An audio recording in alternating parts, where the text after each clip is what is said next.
這把洛陽鏟可以探到地表以下2米。最近這片工地被他倆打得千瘡百孔，卻還沒有找到什麼有用的信息。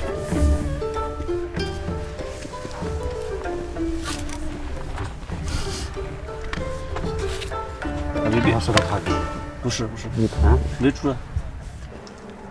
打探铲就像開盲盒，你永遠不知道下一鏟上來的會是什麼。上面之前淤，上面淤下去，不是這地方。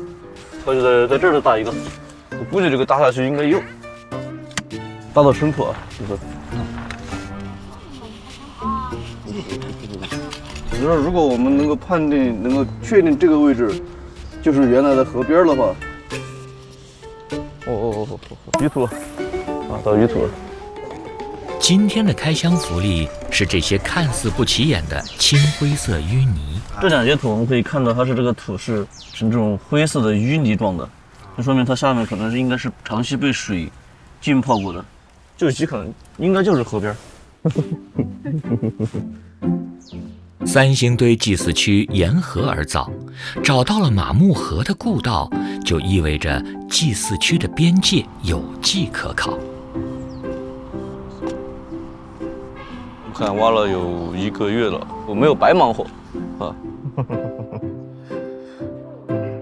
開心。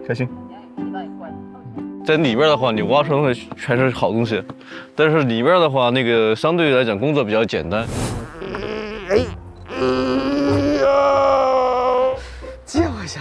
就是取東西做記錄，但是外邊的話，它就會稍微複雜一點，就是你要去判斷各種遺跡它們之間的一個相互關係，其實也是一種挑戰，也挺有意思的。